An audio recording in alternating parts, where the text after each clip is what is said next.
Appearance on Dion's Daily Dose does not imply endorsement from or by any candidate or guest.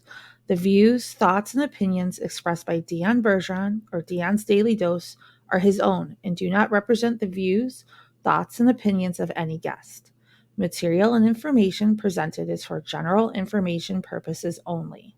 The Dion's Daily Dose name in all forms and abbreviations are the property of its owners, and its use does not imply endorsement of or opposition to any specific organization, product, or service. If you'd like to support the show, please visit our Patreon at patreon.com/Dion's Daily Dose. Hey, ladies and gentlemen, how you doing tonight? So it's happening this time.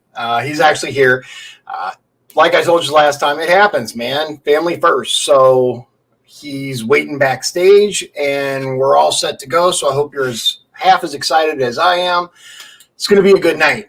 We got some great questions, just like we had before, and a couple of new ones. So the viewers out there, if you at any time want to set future interview dates, if you want to ask these people the questions that you really want to know the answers to, send them to talk@dionbergeron.com, talk@dionbergeron.com. So we're going to get started here in just a minute. I just wanted to tell you guys, coming up, we have a number of interviews that are lined up. Let me plug this real quick, and then we'll get into the fun stuff. Let's see here. So the 21st, it's actually going to be my wife and I, and we're going to be talking about the various political positions, your people that run for office. What do these positions do? You've got everything from school board to president, and we know a lot of them, but there are some like commissioner and various board positions that really do differently than you might think they do. The 22nd, we have Johannes Pillard, who is running for United States Senate. The 29th, Andrew Horning, and the April 13th, we have Richard Ligon. I don't know. I didn't set it up, so I didn't talk to him. I don't know how you pronounce his name. That's one of the questions we'll ask him, because I hate it when people butcher my name. So it is what it is. All right. There you go. That should be enough to see it, and we'll get it back on there, obviously, when we're in the show. So here we go. Without further ado, we have Mr. Ben Ruiz. Now, remember, Mr. Ruiz is running for United States Congress, District 1, the seat currently held by every Republican's favorite congressman, Frank Mervan. So this is going to be a tough fight. It's going to be a tough race in the primary, and more importantly, it's going to be a really tough race in the general. So we have to make sure that we have the right person lined up to take this over. So I'm going to bring Mr. Ruiz on. You guys should be familiar with the format by now. We're going to give him a minute or two to tell you all about himself, and then I'm going to break in, and we're going to get down to the nitty-gritty of it. So here he is. Hi, thank you so much, Dion, for having me on tonight. Hi, everyone. I'm Ben Ruiz. As you know, I'm running for Congress in the 1st Congressional District of Northwest Indiana. I am an American First MAGA candidate, so I am actually the only MAGA candidate in the Northwest Indiana congressional race currently. I know we have numerous other folks running simultaneously, but you guys will definitely do your take a look at the value of each candidate, I'm pretty sure. I am married, have 4 children. I'm a small business owner. I work in marketing and advertising as well as retail training. I've been a resident of Indiana for over 10 years. I've been a lifelong Republican voter since I began voting at the age of 18. I'm 46 now. And I have been with a proud, enthusiastic Trump supporter since he announced his first candidacy back in 2015.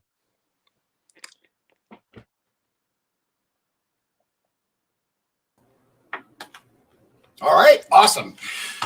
So, as you said, and as is the case, unfortunately, we have another packed primary. Now, I ran for the same thing you're running for back in 2020, and we had 7 people at the time. I'm not sure how many there are. I just heard, though, what during it was your interview. Yeah, I talked to you. One of your competitors has dropped out. Is that correct? Yes. Aaron Storer. He's a really good guy. He had great intentions, but yeah, he did leave the race.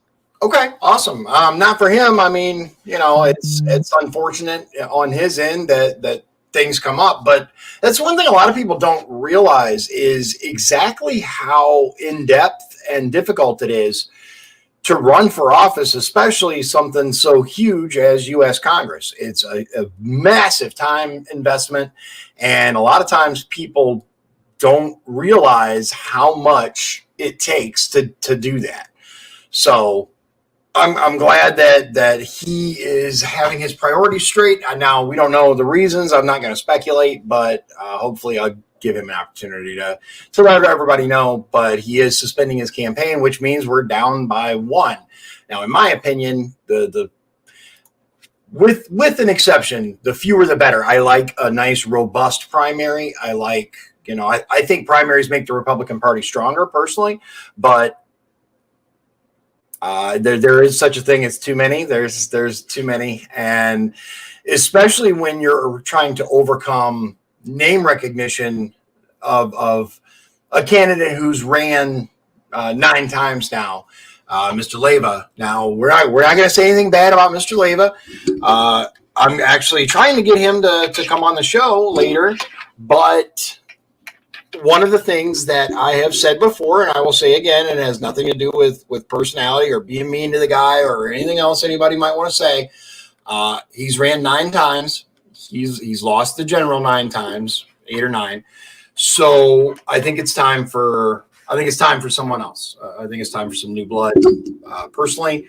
But the man is entitled to run for office. He's put his name on there many times when no one else did. So I want to make sure that he's given the credit he's due. But I've talked enough. It's time to get into the fun of it. And I have some rapid fire questions that I would like to. If I only knew where I put the list, man, I had it. Oh man, it always happens, right? Poor planning. That's okay. I know most of them. We're gonna get into a rapid fire Q&A. Once we do that, we're gonna springboard into the questions that matter. But real quick, Cubs or White Sox? Cubs. Okay, all right. Bears or Colts? Pittsburgh Steelers. Oh my goodness, man! Are you serious? All right, no, I'm just kidding. So, what's your favorite burger joint in Northwest Indiana? My favorite burger joint in Northwest Indiana. I would say you know what? I love the Whopper. Okay, I'm not gonna lie. Burger Nothing King wrong with that. To me is top. Nothing wrong with that. Okay, Dunkin' Donuts, Munster Donuts, or another favorite? Dunkin' Donuts. Okay, nothing wrong with Dunkin', man. I'm personally a much bigger fan of Dunkin's coffee, for example, than I am other places like Starbucks and whatnot. I wish I could get my light to work right. I stopped going after Starbucks when they joined the woke crowd. Right. Okay. Cats or dogs? Dogs. Dogs. Okay. Do you have any animals? Do you have any pets? I do. Okay. I do. Tell me a little bit about your pets, because I'm an animal guy. I love them. So. Well, I know I just answered dogs, but it's a cat. I'm a dog guy. I don't have any cats, but it's actually for the children. So Chloe, she's a character. She runs around like she's a maniac. But the kids have fun with her. They love her. Very playful. She is just a few months old now. So we got her, from some kid that had a bunch of fleas, and we took her to the vet, fixed her up, got her accustomed, got her bed and everything, and she's great. Nice. Okay. All right. Let's see. What was another one? Man, I just had it too. You know what it was? I spent so much time making sure that as many of you know, especially the ones who saw, I had cataract surgery, so now I need glasses for the computer screen. So I spent so much time making sure that the main questions, the important questions, were nice and big, so I wouldn't have to put the glasses on, so that the big reflection in the middle of the screen. But okay, so we asked the candidates that we have on to a couple of questions that they want asked. So we're going to ask one of them now, and then we're going to ask one of them at the end of the viewer question. So the first one is, and these are questions that you sent in, so you should know the answers. What are the problems you recognize in the current Republican Party here in Indiana? It's it's the elite. A lot of it's still corrupt. We have a lot of our own Republican representatives currently in Lake County and in the state. They're picking their own candidates. They're not giving anybody any breathing room. God bless you. And whenever they wanna, they decide on a candidate, they shut the other candidates out. So, for instance, I was denied access to the GOP data voter roll because everyone's betting on other candidates. Mm-hmm. And to be honest, a lot of the Republicans that we have in state, they want to keep it at this calm pace where they can bend the knee for every other Democrat politician, any Democratic policies, which we don't need more of. It's bad enough that they're ruining this country, running it to the ground, and they have also, as of lately, helped increase the crime. A lot of people are losing their jobs here in Northwest Indiana, and we're not building on anything. So, when our own leaders that we have set up to help our growth sit by and just bend the knee or work, I have no issues with working with a Democrat leader that wants to work together, but when they want us to bend the knee to their policies, it then becomes a system of rhinos. Right. I agree. I ran in 2020, and one of the things that I noticed is it's a very uneven playing field with the Republican Party. There were those who, despite saying we don't endorse people in the primary, which is supposed to be, this is a bylaw now of the Republican Party, is that they do not get involved in the primary. All candidates are supposed to have equal access to everything. Either no one has data center access or everyone has data center access. And that's I know exactly what you're talking about. So let's start with this. So first of all, what made you decide to get into politics in general, but specifically, I think this is your first political race, right? Yes, correct. What made you swing for the fences out of the gate and run for the United States House of Representatives for your first time? Well, that's a great question, Dion. I think has other fellow American patriots, I think, it was the anger, the frustration with the current events that are going on within our country, inside of our own political party as well in DC. We have a lot of the establishment there, and it just seems that no one is going to bat for the American people. We have so many Americans in need, and here we are just we're consistently coming up with these policies where we're babysitting and we're supporting other countries instead of supporting our own people. Right. Okay. All right. Good answer. So let's say you win the primary, and let's say you win the general. Your very first vote, if elected, is going to be to elect a Speaker of the House. Who would you vote for? None other than President Donald J. Trump. Okay. All right. Very good. Very good answer for the Republicans. Yeah, there is a plan. I do believe that is an exceptional part of it. It's good that you would suggest that. What a lot of people don't realize, and I didn't actually until I looked into it, is you don't actually have to be a member of Congress to be elected speaker. It is not a prerequisite. I found that fascinating. So, what committees would you request to be on? Which committees would you like to be involved with? The American First, committee, the entire bunch, and just working next to Gates, Major E. Green, and literally on the oversight committees that are focusing on bringing those responsible in this current administration to justice. Impeaching Biden and Harris, getting them out of there. Working on Pelosi, and committees to actually review a lot of the.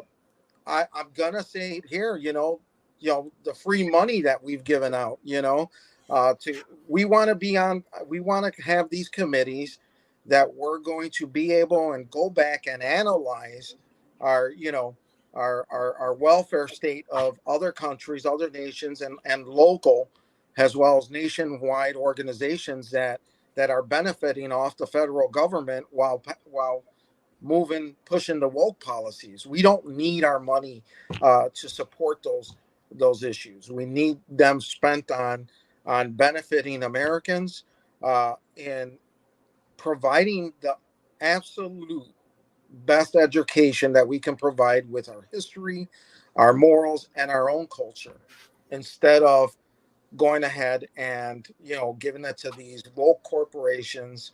I'd also like to be on the committee to help get rid of these elites that are in Washington, because congrspmen don't sit here and draft bills. We got to get rid of. Yeah, we've got to get rid of these companies, these corporations spending big money in Congress.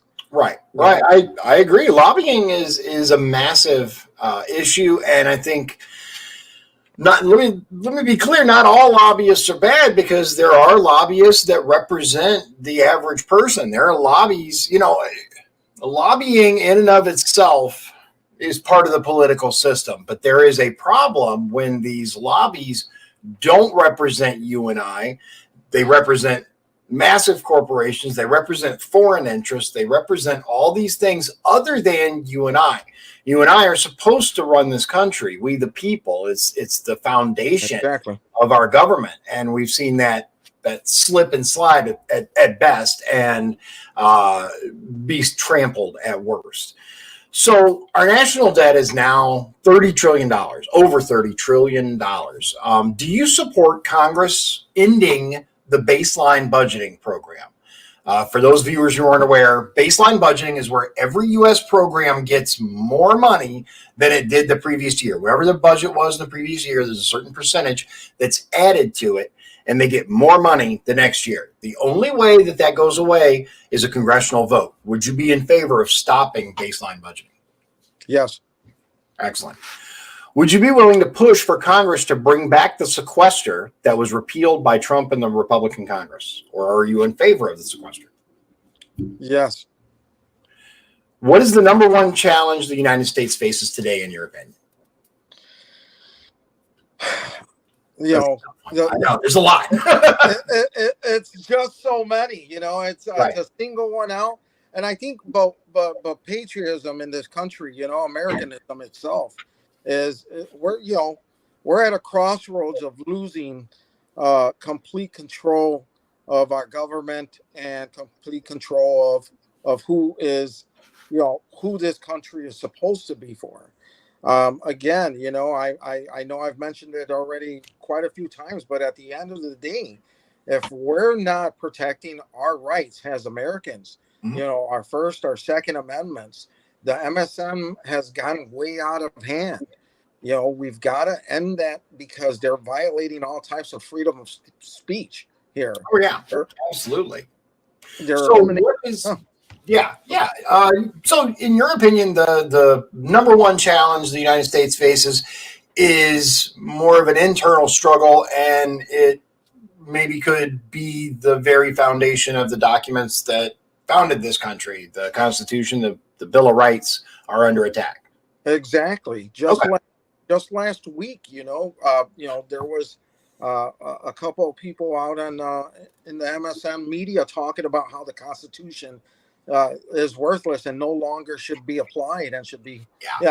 Yeah, I saw that. I have never been so disgusted as I was, even with everything else that has happened. I saw that, and to actually give these people any kind of a voice when they obviously don't understand simple civics is terrifying. So we got what's wrong. I should say the biggest challenge the United States faces. What about the world? The biggest challenge of the world is not having someone, definitely that's going to stand up for freedom. That's good. That's going to show a strength, because in order to be successful in the entire world, and we want to be looked at as that superpower and that voice, for change throughout the world. We don't want to force it, but we want to be strong. No one would dare go against Trump. We all know that. The current events happening in Ukraine would never have happened. And every day that passes, what's really enticing me is that more and more Democrats are coming out and saying, hey, we were wrong. They're admitting. They're like, if Donald Trump had been president right now, none of this would have happened. I do agree with that. Yeah, I do agree that we would not be having the situation in Ukraine, which we will. We do have a couple of questions on that. Nothing too in depth, but just so you know, all these questions are from viewers. These are the criteria that they're looking for when they make an informed vote in the ballot box. This next one coming up is really interesting. I am glad that no one asked me this question when I was running, because it's one of these. It's like, at least to me. So here we go. What criteria would have to be met for you to vote yes on a presidential request for an AUMF? Sorry. So again, for viewers that aren't aware, it's an authorization for the use of military force. This is the policy / document that allowed President Trump to use a drone strike on Soleimani. Now, he used this drone strike to prevent additional American deaths because, according to him and his administration, there was clear and immediate danger to the United States if this guy remained in charge / alive. So that has since been revoked, but in special circumstances, the U.S. Congress can reenact the AUMF. So, in summary, what would have to happen for you to say, yes, I approve the AUMF? Well, I believe Trump was correct in issuing those orders, those emergency orders, and that's where it benefit Americans. As long as there's a direct involvement with any American citizen abroad, that is the only time that we should be able to utilize, emergency, alertness and retaliatory strikes at any point in time. You would have to have Americans there. There would have to be American lives there. And I would definitely vote yes to reinstate it and bring it back, especially to ready it for President Trump when he comes back. So this one's a little first before I ask this question, because it is directly related. Edward Snowden, hero or villain? Thumbs up or thumbs down? I know Trump always wanted to avoid the question, but Trump's hands were tied during it. He said, the only way we could take care of Snowden is if he came back home to the States, and then we could go from there. I believe that, overall, there are questions to the infiltration and the infiltration that violated many laws. But then again, the information in itself violated the laws against American citizens. Right, So, right. so in that instance, I want to say he was a hero. I think that if he were to come back, I definitely would push President Trump to definitely give him a pardon. Okay. Because he is a hero. He may have broke the rules, but in our Constitution, it even states, in a moment of despotism, you want to definitely, go up against. Sometimes you have to fight back against your own government in order to get the truth out. Right. And what Obama was doing, having everyone spying on American citizens, is illegal. And the fact is that Obama never went to prison for it. None of them did. No, and they won't, at least in my opinion. In the near future, maybe down the road a little bit. But let me ask you this. So two United States Democratic senators recently said that there is very little oversight going on over the NSA right now. What are your thoughts on the NSA, and would you do anything about having more oversight over the NSA? Yes, I would definitely, want to convene a Congress on a special session, and just to focus on all of the policies that are affecting our Department of Justice, FBI, the NSA.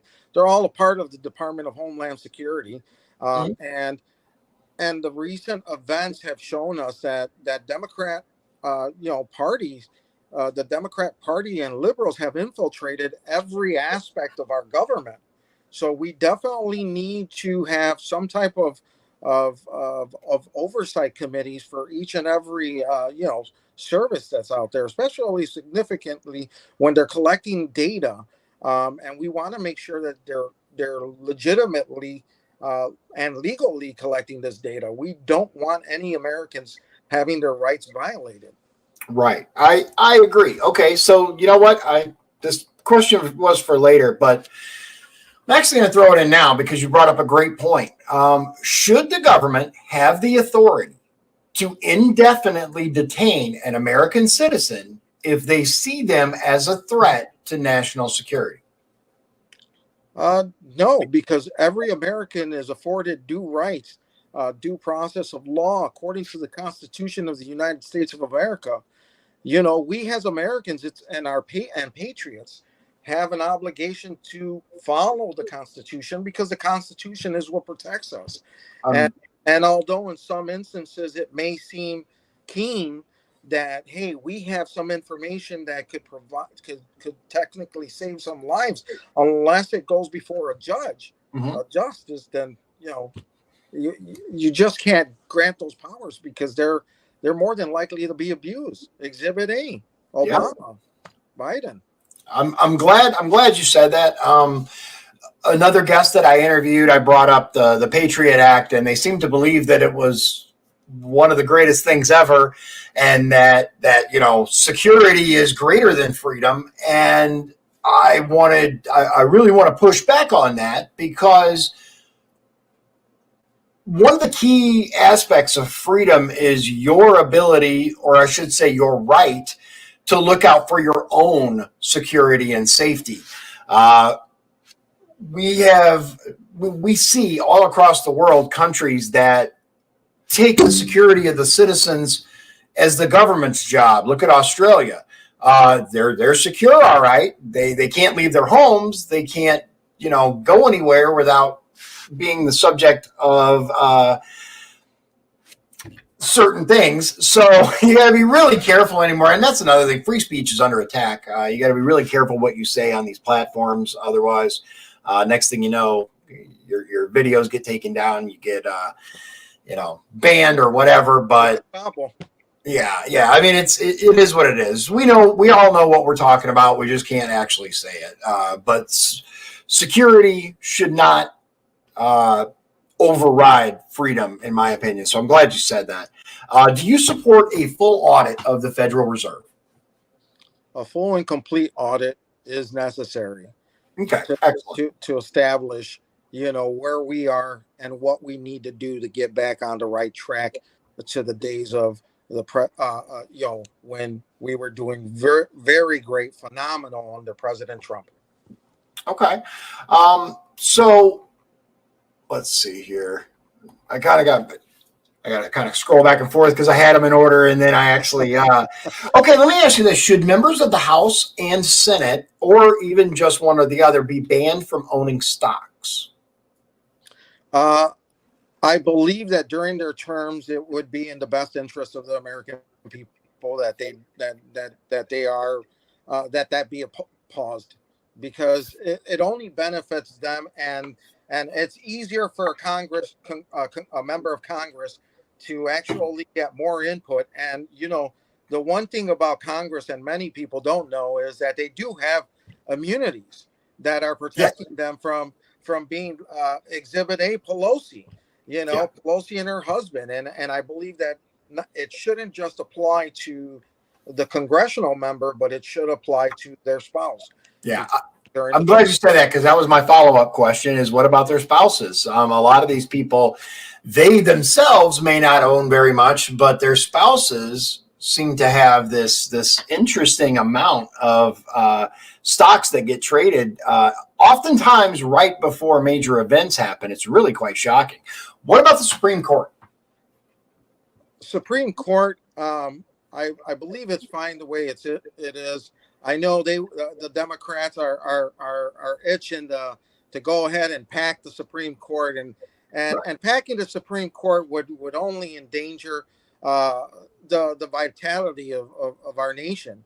We already globally are a sitting joke in front of the Biden administration, and Kamala Harris over there somewhere in Europe laughing everything off like a goofy. And I'm going to be honest with you, we don't deserve that. The American people deserve better. We deserve to have righteous, judges that are going to serve their lifetime duties. But even I'm skeptical of keeping them there for a lifetime. I actually was currently thinking that maybe it would be great for a certain moment to be able to introduce some type of limit to kind of rearrange, but not expand the court. Sometimes we want that, but we can take, for example, one of the most moderate ones, who happens to be the leader of the Supreme Court right now, and he didn't turn out so great. He doesn't follow the Constitution when it needs to be followed. Right. And we all know who I'm talking about. So. Yeah. So do you believe that the Supreme Court should be banned from owning stocks? Or do you think they're kind of above that and kind of separate from that whole deal, the way that Congress members are? That is a great question. I'm not too informed, and I couldn't say I'm too informed on how exactly, but it is a different part of the we have our judicial, legislative, which is Congress, and then executive branch. It is a separate branch of the government. So I'm not thinking that, overall they are involved as much. I mean, they may have a little play in it, but, to be honest, at this point, my answer would go off of, what their history looked like, what background they came from, if they had any deep connections to any other, members in Congress and known associations with these corporations that definitely are investment corporations that could benefit their pockets. Okay, so you're saying more of a case by case, or certain instances, if there are questionable connections involved, then maybe exactly. It should be that. Okay, so this is a pretty straightforward thing. I think you and I are on the same page on this, but again, viewer questions: was Trump a good or a bad thing for the GOP? President Trump is the GOP. This is his party, and we have to let the rhinos know, and the establishment know, that they are no longer in control. This is our movement. This is the American First movement. And Trump is what brought the party back to life. They needed Trump, and Trump is the best president in modern day history, in the modern day history of this country, of our nation. Okay. Now, I'm going to give you a little bit of a preamble for this next question because, again, referring back to what I said before, with the Ukraine-Russia situation, we have seen people calling for Elon Musk, for example, to shut off all Teslas in Russia. That's actually a thing, by the way. I don't know if you guys saw that, Yeah. But there have been multiple people that have asked Elon Musk to shut off Teslas. The Visa, MasterCard, Spotify, other places have shut down their access to Russian citizens. Now, let's be very clear here. I highly doubt that any of these things affect the people that are making the decisions. What the people that they affect are people like you and I who don't have a foreign bank account with lots of money that we can access. When we go to use our card at the store and we suddenly find out it doesn't work, we'd be SOL. At least I would. I don't know about your financial situation, but I don't have a stack of bills under my mattress or, some gold reserves that I can tap into. The reason I said all this is because I have a specific question for you. But just with what we've seen in the past with, quote, misinformation being targeted, just be very careful with your answer. We do want honesty, but we also want to protect ourselves. The question is Ukraine or Russia the villain in the current war? So it's a nuanced situation. I want to be very clear, but it is a viewer question that was asked, and I want to ask it. And you know what, that is a great question, and it is hard, and many people, are emotional over the current events, as is in all war. There are always going to be casualties. Mm-hmm. And helping the Ukraine people is just as important, to help to provide some kind of, stability in the region. However, I don't feel that going to war against Russia is ideal over Ukraine, for the fact that Ukraine it was toppled. A legitimately elected government was toppled by the Obama administration back in 2014. So currently, Zelensky and those actors, and I'm going to call them actors because the majority of them have been on TV shows and everything, running the current government, are, a lot of them are criminals, in fact, because a lot of the stuff that they've done to their very own people, the atrocities they've committed in the last 8 years, killing or murdering over 13,000 of their people, that have Russian backgrounds, so, I wouldn't trust Putin completely. And I'll be honest, I could care less about what the Russian government is doing or their thoughts, but I don't believe that jumping into World War III over a corrupt government that is well known throughout the world, which is why they've been rejected time and time again of NATO membership, and UN UN membership, even though they only recently applied as of the past few weeks. I'm going to be honest. I don't see going to World War III sufficient enough. I mean, we're talking about possibly endangering the lives of Americans, and in every other case where we have an interest, that it definitely would benefit us, but we have no interest except recently Russia said, hey, we have biological weapons, and I'll be honest, it didn't make us look good any better. So right. And that's one thing that I want to kind of touch on just for a moment. There are more important questions out there, but I don't think any other question kind of hits so close to home right now. There are an astonishing number of people from all across the aisle that have a consistent message. So consistent, it almost seems scripted. I don't want to get into, conspiracy theories or anything like that, but I do want to say, and this is to anyone watching this, use some critical thinking skills and ask yourself why someone, let's take a couple of names, a man like George Soros, who is very, very, if not anti-American, let's just say anti-American way. Him all the way to someone like Mitt Romney or some of these other rhinos that are there. Lindsey Graham, all of these people consistently say, we need to stand with Ukraine. We need to do this. We need to do that. We need to sanction Russia. Now, I want to say, and this is a personal opinion of mine, we're dealing with sovereign nations here.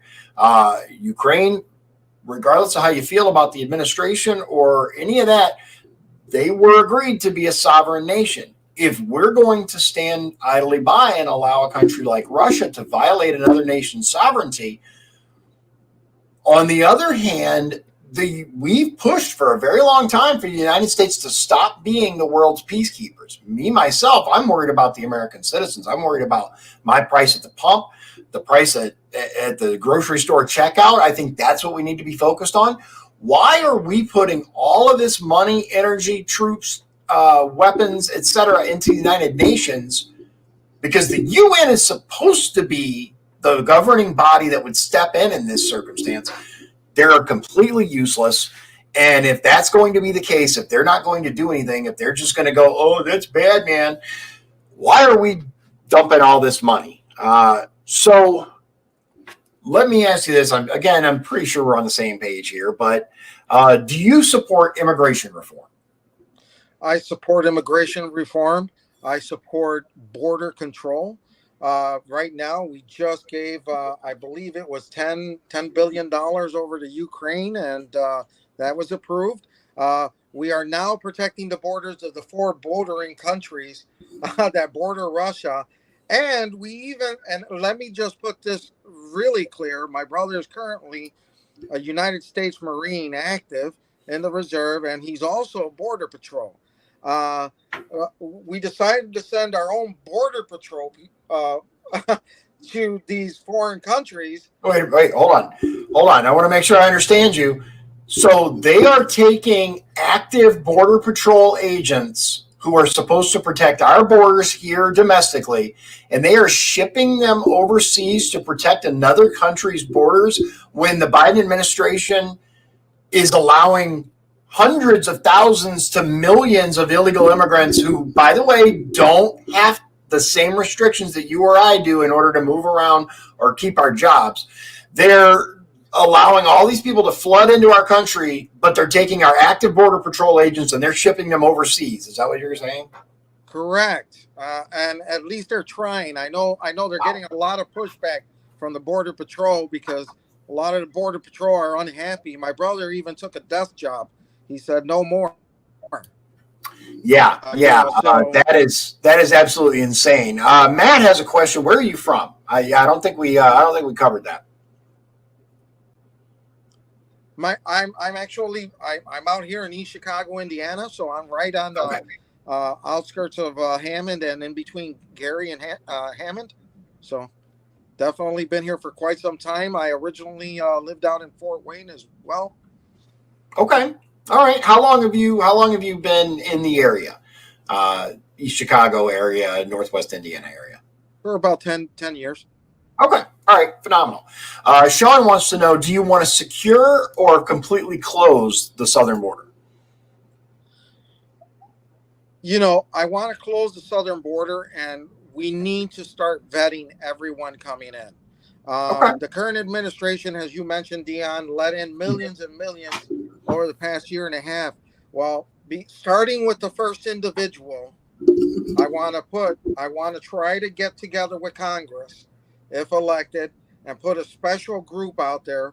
And even if we have to deputize, the Texas Rangers on this one, because they can go anywhere nationally, to go ahead and return these illegals that crossed over or that were flown illegally by a sitting president, Biden, into this country illegally, violating our laws. Send them all back. Then I want to seal the border, and I want to start to vet every individual being processed for amnesty or any other programs. Because what we have is we have a lot of people coming over from different countries, different parts of the world. This isn't even Mexico anymore. Right. They're using Mexico as a step stool to get into the United States. Many of the people that actually entered during Biden's first year were already, they found amnesty in countries in South Latin America, the rest of Latin America, and then proceeded to come here. And our laws clearly state that whatever first country you land, you have to apply for asylum, and you have to meet the requirements there. And if you're accepted, then you stay there, the first country you come across. So we got to have them respecting that. And anybody that wants to come here, hey, as long as you come legally and you're vetted and you're going to benefit the American people, benefit our country, then definitely I'm for it. But so just to clarify, because let's face it, fake news is a real thing, and misinformation is a real thing. Yeah. Snippets of things that we say. You do support legal immigration. You support people from other countries that come here the right way, file the correct paperwork, assimilate, learn the language, those things. You're in favor of that, correct? I'm in favor of the original immigration reform put and passed and pushed through Donald J. Trump, which was rejected by both sides of Congress. Yep. And I'm in favor of reinstating his ideals, because I think he's got a great point. We've got to vet these people. We got to know who these people are coming in. And then as far as that, I believe Sean just, he had something here. What would you propose, doing with illegal immigrants that are already here? I think I already answered that. Ship them all back. The ones that came in, especially during the Biden administration, they're going back. There is no, we already had enough here to begin with that we have to deal with and sort out. And get them right on paper and make sure that they're following our laws, because definitely we don't want to keep the ones that keep breaking our laws here. We want to send them back. Switching gears here for a moment, do you, because they're about to redo it, support the Iran nuclear deal? Oh, wait. That's an easy one, right? You definitely cannot get Joe Biden and the Democrats, and I'm going to say the Democratic parties definitely distance themselves from the American dream, from American people across since Kennedy. Oh, yeah. It's a changed party. It's no longer the same party. We're dealing with communists. Oh, and while Biden here clearly points his Putin to communists, he's in the same boat, going to his butt buddy in Venezuela. And the reason why they're going to Iran is because the deal has to involve Iran and the Middle East. But instead of growing our self-independence here, our independence from all of these foreign entities, he's trying to make it better, and especially with war crimes. War criminals, like Iran, who constantly, violate the freedoms. I mean, these are the same Democrats that'll say that, equality, we should all be equal, the same sexes and all of that. But yet they sit here and allow, they keep their mouths quiet when it comes down to what they do in countries like Iran. against women. So Right. no, And that's it's something. That's definitely no. something that I think needs a lot more attention. We have what I refer to as the screaming left, the loudest minority of the liberal elites, really, who swear up and down that they're for equal rights. They're not. They support countries that directly attack the people they claim to be speaking out for: women, minorities, LGBTQ plus crowd. These people are literally killed, and they are somehow supporting these countries. So it's a gigantic game. What about the Paris Accord? Do you support the United States being in the Paris Accord? No, I do not. Pretty simple. Anything that has to do with Europe, let them figure everything out on their own. We have enough investments going around the world, and we're getting no return. We're seeing no return on it. And most of these accords that we're footing the bill a majority of the time for most of these bogus accords across the world. It's time that we give these other nations, these sovereign nations, an opportunity to do better for their own people, because we have a country here to run as well and protect our own here. We need to invest on our own. When we continue to dole out cash and there's no return on investment, that's where inflation goes up. Yep. It does not help us in any way. So going back to the questions, now this is a question that Mr. Ruiz sent to us to be asked, but it is a question that I ask generally anyway, and it's an important question. We have a packed primary once again. Why you? What separates you? What qualifies you above other candidates that in some cases have experience in government? There are at least one candidate I know that has held a political position in the past. I'm still hoping to get her on the show, so I'm not going to say anything. But I will tell you this: I live in Michigan City, which is right by LaPorte, the city that she was mayor of. I was a resident of LaPorte, so I believe I'm a little more qualified than anyone else to interview her. I'm hoping she'll come on the show, but there's that. That's all I'm going to say at this point. But why would people in the primary, they're sitting there, they're looking down the list, there's this long list of names for the Republican primary for United States Congress. Why should they check the Ben Ruiz box?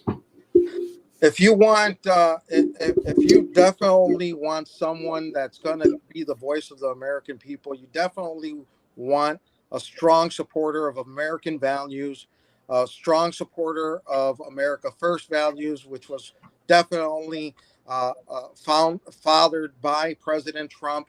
And you definitely don't need anyone sitting in the steed who refused as a delegate to vote for President Trump when she was appointed for that delegate spot for Trump to be recognized for re-election in 2020. You definitely want someone, not a politician. You want someone that is the voice of we the people, and that's going to be someone that has no interests in politics but bettering our nation. I'm glad you mentioned that, and assuming that the individual comes on the show, that will actually be one of the questions that I'm going to ask is why would you refuse to cast that ballot for the obvious real candidate? A sitting United States president. Let's be real here. Anyway, so. Do you believe in turmoil? One more thing. I want voters to realize that when we first spoke about the Republican Party in Lake County, where it's being run, again, they've done it. I'm not going to say who it is, but there is a very close, a second runner-up that has ties in the political spectrum, as well as military background, that is running as a Republican, but has always been a Democrat. Has always. I'm glad you brought that up. And this is something that we've dealt with in the LaPorte Republican Party, LaPorte County. It happens all the time, and it has become the subject of a heated debate. There is a group. I'm not going to name drop because it doesn't matter. I'm not for or against these people. They're just there. But there is a group in particular right now who is calling for their rhino hunting is the term that they use. And they are specifically going after the people that have voted Democrat in the past and are now claiming to be Republicans. There are more than you think, ladies and gentlemen. There are a lot of them.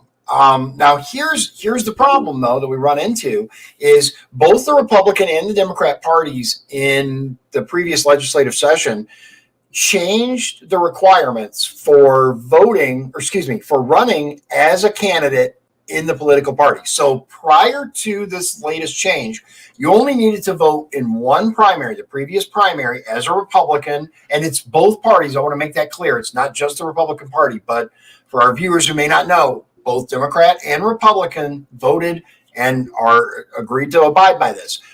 Prior to this change, you needed one primary vote. You needed to vote in the previous primary as a Republican/Democrat to run as a Republican/Democrat. They changed it to two, the two previous primaries. The two primaries that you voted in, you had to have voted for that party. Now, this organization, it's a PAC, it's a group who they're saying that it's incumbent protection. I don't disagree with the idea, the concept. However, one thing we've seen many times is these people that will vote in a single Republican primary right before they change from Democrat to Republican and run as a Republican. They're not really a Republican. They just voted once in the primary. And now they can run as a Republican. They don't need any additional dispensation, no permissions, no nothing. So how do we protect the integrity of the Republican Party while still allowing as many people as possible to put their names on the ballot as a declared? It does not. I want to be clear, and this is something that I'm actually going to do a little more in-depth show on coming up on the 21st. My wife and I are going to delve into this, but it's really important to protect the integrity of the party. At the same time, we don't want to keep people out of the ballot box. We don't want to keep people's names off of the ballot because I personally believe that the more people that run, the stronger we as a country become. For far too long, it's been kind of restricted to the rich elites who were able to run successfully for office, and we're finally seeing a change to that. So how do we fix this? How do we repair what's happened here and still protect the integrity of the party? Well, we definitely have to, keep an eye on our elected officials within the party that are going to be running instead of just signing off on anyone who has previously. Listen, I get it. There may be some person that voted Democrat 10 years ago, but if your voting as of 2020 was against President Donald Trump, then partially what everything that's going on right now is partially your fault. And if you had voted twice Democrat already in those primaries and you needed a signature, that signature should not, in order to be on that ballot, should not be ever validated because you're doing an injustice to the American people because you're choosing who you want out of favoritism. And again, it goes to bending the knee to democratic policies. If you look closely and carefully, investigate each and every candidate. Look on their Facebook page. You can see leftist policies being drafted on their own page. Become an informed voter. I cannot stress that enough. See, Paul, here's the problem, Paul, and he has a question, but first, in his opinion, anyone should be able to run who wants to, as a Republican or a Democrat. So in Paul's opinion, if let's say I am a very, very conservative minded person, I have the Second Amendment emblazoned on the back of my vehicle. I got a standee of President Trump behind me. Obviously, I'm very conservative. But in Paul's opinion, I should be able to just put my name on the ballot as a Democrat.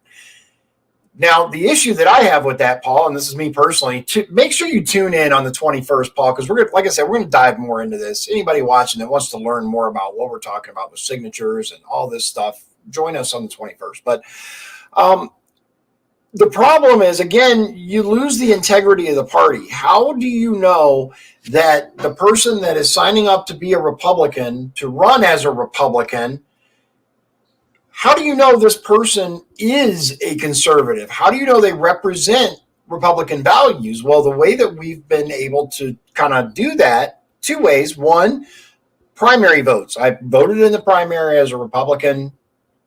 I care about the direction of the Republican Party.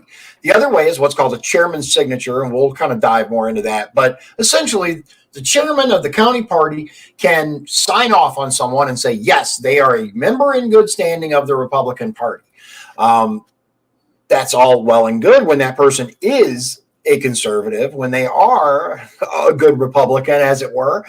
But when they're not, we have a local example, as a matter of fact. The mayor of Michigan City actually ran for state rep in 2016, I believe. Anyway, they ran as a Democrat. For years and years and years and years, they ran as a Democrat. In maybe it was 2018, I believe, the mayor approached the county party as the Republican Party and said, hey, I'd like a letter. A letter was given, which I want to clarify, the chairman is a different chairman now. We replaced that chairman. The letter was given, the individual ran as a Republican, and they won the Republican primary. Now, they got elected as a Republican, but they are governing very much like a Democrat. So what have we gained? Yes, technically there's an R on there's an R on the list, but they're not really a Republican. Matt wants to know that he sent you a private message on Messenger, and he was asking how to support you before. So I think you got somebody. Thank you, Matt. Paul has a question for you, and I do think it's a good question. What would you change to make immigration easier? And I think he means easier for those who are coming here legally, but more difficult for those who are not. Yeah, let me know, Paul, at that if I'm interpreting it and I would go back to Trump's immigration reform policies, because everything that I would support would be what President Trump supported for. We have to definitely vet them and make sure that they're going to bring, the skills that we're going to need to utilize here. It's just not, you're going to come here and, live off the American taxpayer dollar and essentially send back money to wherever it is that you came from and bring forth nothing here, while you're doing nothing for this country. So we want to make sure that we're going to have an individual that's going to be dedicated not only to becoming a resident, but also eventually becoming a citizen, and becoming a productive member of the American society. We don't want to just allow it, because the easier you make it, we're gonna have issues with if we're not vetting these individuals carefully. And I do believe that vetting is kind of one of the most important, if not the most important thing we can do to welcome people to this country. Make sure that they're going to be a productive member of society. What's really funny to me, and I think I'm probably going to do an episode on this a little later, but what's really amusing to me is some of the countries that people come from have the strictest immigration policies in the world. In Mexico, you are actually not allowed to fly another country's flag. These people that come, and don't get me wrong. I have no problem with someone flying the flag of their origin country. If that's what you want to do, you want to put it on your vehicle, you want to put it on your home, whatever. That's America. Free speech, I'm all for. But the very country that they tend to fly the flag of has 100 times more restrictive immigration policies than this country does. But Paul has something to say real quick. He says he means as the party you rep, not as opposition. But the party shouldn't have the power to exclude an interested citizen to run just because the party may not like that prospective candidate. Let me tell you, Paul, and this is really important. There's nothing that prevents you from putting your name on the ballot as an independent. Nothing at all. You can run anytime you want as long as you meet the criteria laid out in the state or federal constitution to run for office. However, like you would voting. Right. However, if you're going to run as a political party, that political party has the right to determine what constitutes a member in good standing of that political party. So, I mean, like I said, we'll delve more into this, and I do think it'll be interesting. But do you believe in term limits? Yes, I do. And I've already signed that I am for term limits. I don't believe that anyone should be in Congress more than 12 years. You know, okay. if I'm going down, you know, that would be one of the first things that I co-sponsor. One of the first bills that I co-sponsor, term limits. You know, pro-life. Yeah. Okay, we're going to wind this down real quick. Just a couple more questions for you. Then I'll give you a few minutes to kind of give your outro and tell the people why they should vote for you. Do you support reforming Medicare and Social Security? Now, it'd be great if everything could just stay the way it is. But unfortunately, as we've seen, Congress has done the American government. Let's not just blame Congress. The American government in general has done the worst possible job they could have done managing Social Security and Medicare. I don't think it's fathomable for people to have intentionally set out to do worse than these people have done managing these things. So unfortunately, something is going to have to change. Do you support raising the retirement age or making the program means tested?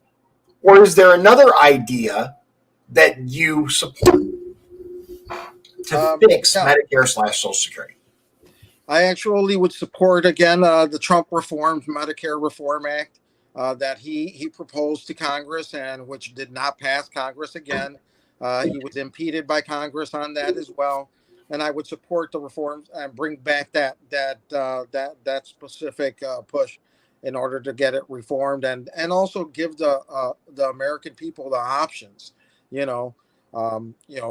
with who they decided they wanted to be their carriers and stuff. So definitely to get them covered. So it's kind of a specific question, but I've actually had several people ask this. I don't know if you remember, but there was a big push to make DC a state. I'm pretty sure none of us support that, but this is actually a really good question. Talking about Puerto Rico, should Puerto Rico stay as a U.S. territory? Should they become the 51st state? Or should they be their own country with no U.S. involvement? In your opinion? I think that's a great question. And being that I happen to have family on the island of Puerto Rico. Oh, okay. Awesome. Which is great. And I think they should be able to decide, but I think the time has come for us to let them decide. And many have decided before that they wanted to become a state. Then you had people pushing back on it, but the same people pushing back on it didn't even bother to vote whether they did it. And it's a question about getting the commitment to get these, these Americans. They are American citizens under the Jones Act. Yeah, to come out to the polls and do something positive for the island. If they decided to become a state, I would welcome them with open arms, give them an opportunity. They are, it's a great island, we are all Americans, and that's a great thing, And I carry, I carry my flag with me as well. But I am an American citizen. I'm very proud of my heritage. But I let everyone know I'm an American citizen, and that's what we need is we need them to be proud of themselves and not divide themselves over the question. And we definitely want them to be able to. We want to give them the right to choose what they want to do. And I just think that right now, where they are a commonwealth, it has gone past so far. They're getting the best of both worlds, but they're still failing on the island because Right. democratic policies on the island, again, like they are currently here on the mainland, have damaged the island's credibility. They're in junk bond status. Right. So And I think that's what Sean's asking. I think we need to give them the opportunity to decide what they want to do, and then once they do it, we need to convene Congress to decide Okay. on their future. Once we can get that, we don't have the right to go in, and I think we can say, hey, well, we're going to take your citizenship, and what's that going to do? But create chaos and controversy for all the American citizens that they already are, Right. that are living here. So Matt has a couple of questions for you real Sure. quick, and then I have one follow-up that I already know the answer to, but I'm going to ask it anyway. So first of all, he wants to know, are you on Gab? Yes, I am. I am on Gab. Yeah, you want to drop your handle so everybody can find you. So I am at Real Ben Ruiz on Gab, and you can find me easily with my email at ruizforcongress at gmail.com.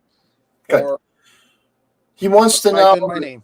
Yeah, this is Matt's question, and I'm going to tell you, I think it's from a lot of people now, especially hardcore Republicans that share your opinion that Trump is the party these days.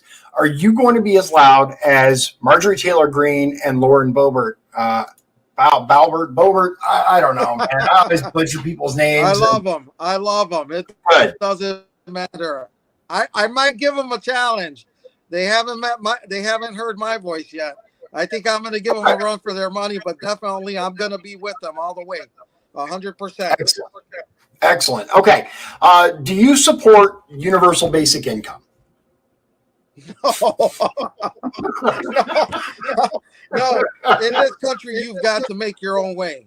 You have to be independent. You have to be proud to be an American, and being part of being a proud American is earning your way, and not just asking for handouts. You got to get in there and work hard, and that's one of the reasons why we have done so bad as a country.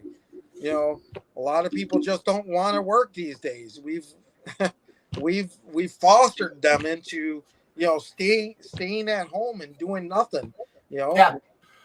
Yeah. So we're way over. It's been great talking to you. Just kind of sum up here real quick. Let's say that the reasons that you gave why people should vote for you in the primary carry you across the finish line. You are the Republican nominee for United States Congress for District 1. Can you beat Frank Mervan? Other than it's going to be a bloodbath for Democrats, in my opinion. I'm already planning one for Mervan. Yeah, I'm gonna buy him a casket at Costco, so that way he can get a load of that one. Right, but aside, trying to think of how to word this. Basically, could it be anyone and they still beat Mervan, or does it need to be you or a select other number of individuals? Or will he still win? Because regardless of how you feel about the guy or his voting, District 1 is a weird region. There are many, many blue-collar people that have been horribly misled by Democrats that they are the so-called party of the people, excuse me. So can you beat him? And it's easy to sit here and say, oh, yeah, he's toast. But the reality is it's going to be a tough fight. Do you have the resources and abilities to turn this into a win for Republicans in District 1? You know, my campaign is completely grassroots. I'm not funded by woke corporations like Mervan is. You know, he's funded. I've already taken a look at a lot of the listing that he's had, and it is going to be a tough fight. But I believe he can be. It can be won, and there may be one other individual that I believe that can actually stand. You know, other than myself, that can stand by and possibly beat him, give him a run for the money. Definitely, it is gonna be a bloodbath, like you said, Dion. But the focus is that even if that other individual wins, what people want is you want a true American first candidate, someone that's not going to back down and bow down to Democrats, someone that hasn't been around literally you know, around the political scene, and you know, really hasn't stepped up to proving that they're for the American people. You know, you don't want the same elected officials, because they're going to be the ones that turn their back, not just on the party, but they're going to turn their back on the same Americans that put them in. We're going to have the same type of individual that we have in Mervan. So we definitely want somebody that's pro-American, constitutional, you know, believes in the United States Constitution, believes that we are the greatest country in the world. And although we're suffering right now, we can bring back the glory we can go back to the glory that we were under President Trump. And someone that definitely is going to stand by our president while he dukes it out and not let him go down alone. Someone that's going to be there because whatever he speaks for the American people. And that's what I want. And that's why, you know, if you want a true American that's going to stand up for your rights, and, you know, as Dion mentioned, you know, you want somebody that's gonna, you know, talk about pro-life and keep it going. You know, make Congress better, bring back the term limits, go to Congress and do what they say they're gonna do instead of wheeling and dealing their way out.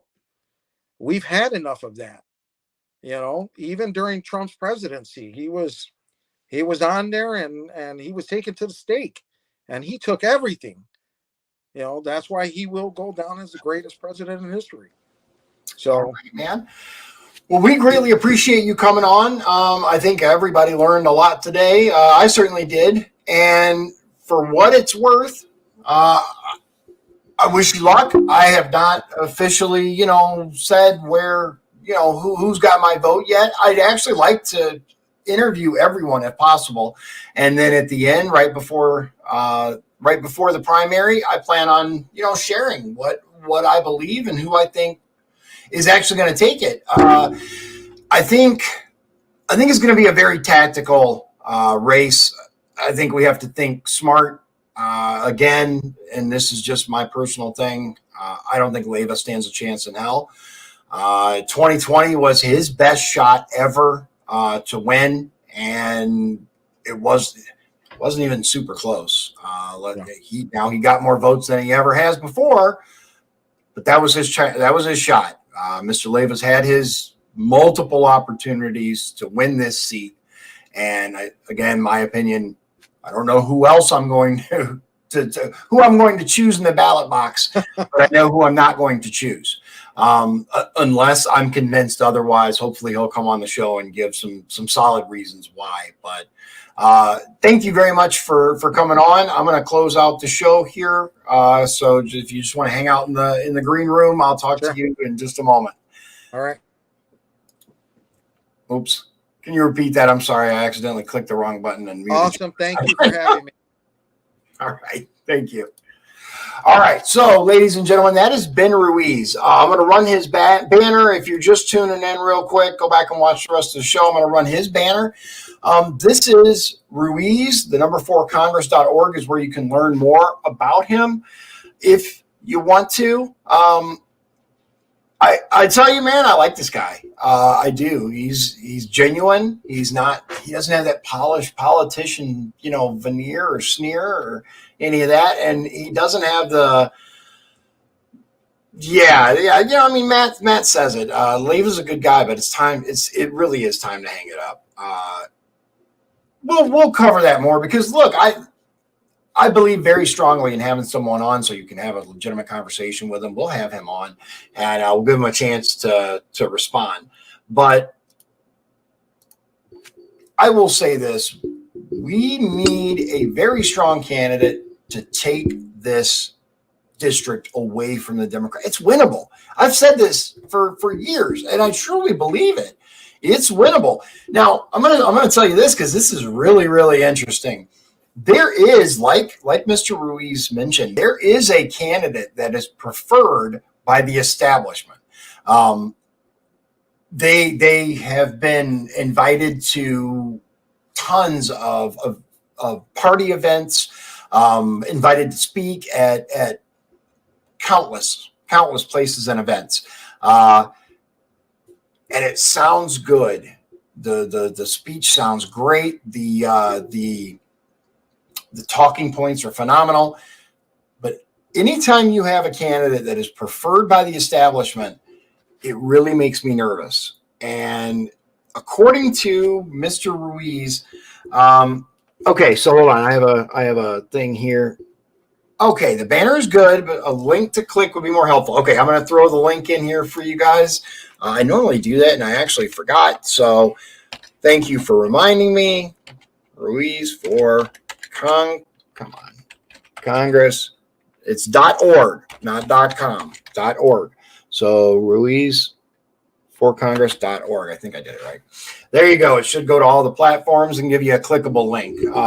Now, I want to make it clear, I do not endorse Mr. Ruiz. Mr. Ruiz is not endorsing me for my race or anything like that.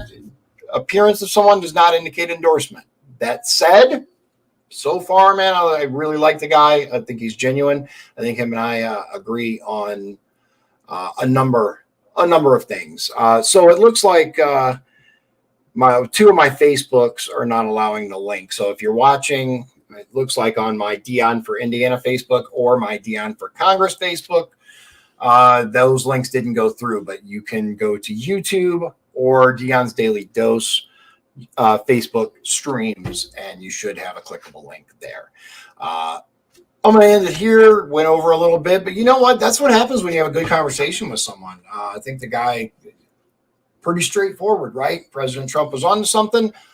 Let's use what he started. Let's actually support him this time, because the left likes to pretend that President Trump had a yeah. Matt says definitely shadow banned, and I absolutely. I am way too. I was going to say conservative, but let's just say intelligent. I'm way too intelligent for the left. I'm a critical thinker. I'm a free thinker, and we can't have that. You guys know that. We cannot have that. You might actually realize that you're being fed a bunch of anyway. So ultimately, this is going to be a very, very important election, and I do believe that the time is now to win District 1. Here's what I was going to say. There is a preferred candidate. In 2020, when I went down and I met with the party leaders in Indianapolis, I went to Congress of Counties. Hundreds of dollars I spent to go down there and learn how to run for office, because that's what it was about, right? Number one, 99% of the information is for state and local races. Very, very little for U.S. Congress. But I spoke to the people down there, and I said, hey, I could really use your support. If we can get behind somebody, we can make this happen. We can win this district. And they said, it's a throwaway district. We don't care. I said, I'm sorry, what did you say? It's a throwaway district. We don't consider it winnable. Now, let me be very clear. In 2022, the state party is putting money into winning this race. Why? Because they know it's winnable. The same thing I said in 2020, the same thing that they've been being told for years now. It is a winnable race. It is a winnable seat. Why would we not go for it? So be careful. Use your head. Become an informed voter. I cannot stress that enough. Become an informed voter. Learn about these people. If you go and you check someone's social media and there is nothing before their announcement, if it's a new account, if it suddenly changes the messaging, then you know you're being lied to. You know you're being led. And ladies and gentlemen, I believe you're smarter than that. So use your head. Yeah, you're right, Paul. Paul says it is nothing to Indy. It wasn't. Let me be clear. It wasn't until they knew it was winnable. Then all of a sudden they're willing to dump lots and lots of money, millions and millions of dollars they're planning on dumping into this race. Cassius says the chat link is not clickable, but it does work with copy paste, which there you go. I'm going to run my little banner here and I'm going to wrap it up. It's already been a little bit longer than I was planning, but it was a great conversation. And I think we all want to see some real representation in Congress. We know that we're being lied to. We know we're being scammed. It's time to get some real people into office. You guys know I'm running for office. My wife's running for office. You know, LaPorte County Commissioner Liz Bergeron, State Rep Dion Bergeron. I took my logo off in case he wants to use this for his campaign or whatever. Again, it's not an endorsement thing. It's just a conversation. But be on the lookout for this logo, upper right corner. This is my my logo for State Rep. Not only do we need people in Washington, we need people in Indianapolis. We need people in your local governments, your county, your mayors, your commissioners, everything. We need to drain the swamp for real.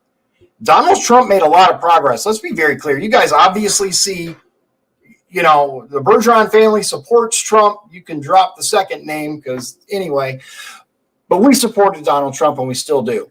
I want to be very clear on something. He cannot do it alone. He made a huge amount of progress, more progress than I've ever seen a president make in any lifetime. The only person that I've seen do more than that so far, and it resulted in his death, is JFK. And I believe Trump accomplished more, but he didn't get the recognition he deserved. He can't do it alone. Ladies and gentlemen, you need, yeah. Matt says you need to put tape over that second name. I agree, man. We're going to talk about that on the 21st because this guy's going around saying, "Oh yeah, I want to run for president." I wish you would. I wish you would. I want to watch him get obliterated. Anyway, you guys know I kind of get off topic for a little bit here and there, but I'm looking forward to this election, and we need patriots. And I don't mean somebody who just puts the tag in their line and says #Patriot. I mean people who live for it, people who believe in the joy and the love and the power of the United States of America. The fact that we are the only country on the planet that protects your right to say bad things about your government. Oh, well, England has that. No, they don't. They're jailing people. Germany has that. No, they don't. They're jailing people for speaking out. Canada, you guys saw what happened with the Freedom Convoy. We are the only country, and are there restrictions? Absolutely. Are we losing our rights? Absolutely, which is why we need people to stand up. So without further ado, ladies and gentlemen, we're coming up on the hour and a half mark. Join us again. We may have some more interviews getting in there. Yeah, one last thing. He would get the same kind of support Jeb Bush got. I agree with that. I agree with that. And you know what would be amazing is Trump in the primary versus Pence, because then Trump would be able to say the things he wasn't able to say when he had Pence on the ticket because of the fundamentalists. You guys, and pretty much everybody watching my show knows about the dirty stuff that happened with Pence and Ryan leading up. It's forget that guy. Anyway, the 21st of March, my wife and I are going to have a nice, long, deep discussion about running for office. What offices can you run for? What do they do? What do they mean? How can you make change? Here's the thing. It is not too late to put your name on the ballot for the general election as an proper English, independent. And I'm going to tell you, ladies and gentlemen, it has never looked better for an independent than it does this year. Does that mean I'm anti-Republican? Not at all. I'm a Republican candidate for office. But sometimes you have to go outside the system in order to fix the system. Take that for what it is, leave it for what it's not. And once again, I want to tell Paul, Haney is not up for re-election yet. So the way that the LaPorte County commissioners work, I'm just going to tell you, Joe Haney is a commissioner here in LaPorte County. He is a patriot. He is a real patriot, not a fake triot, not a P-A-Y triot. He is a real patriot. So right now he is on the commission, and he is the only good commissioner we have. He is a 2-1 against him to get anything done. My wife is running for the second seat in the commission, and we will have 2 patriots in charge, ladies and gentlemen, a 2-1. 2-1. She needs your help. I'm not gonna. Joe is a boss. He is. He is a very libertarian, constitutional, Republican-leaning individual, Joe Haney. I love the guy. Very platonic, by the way. No, I don't care. Look, the reality is we have to get patriots in the office up and down the ballot. So we're going to tell you how to do that and what we can influence together, because we are the ones that pick the direction of this country. We, the people. Ladies and gentlemen, thank you so much for joining me tonight. I appreciate your time, and I appreciate your interest in this, because it's time. It's absolutely time that we take this country back. Without further ado, God bless you. God bless wow, man. I'm getting ahead of myself. God bless you. God bless Indiana. And God bless the United States of America. Amen. If you'd like to support the show, please visit our Patreon at patreon.com/Dion's Daily Dose. This has been Dion's Daily Dose, hosted by Dion Bergeron. Executive producers Sean Holgram and Michael Beebe. Copyright 2022. Dion's Daily Dose. All rights reserved.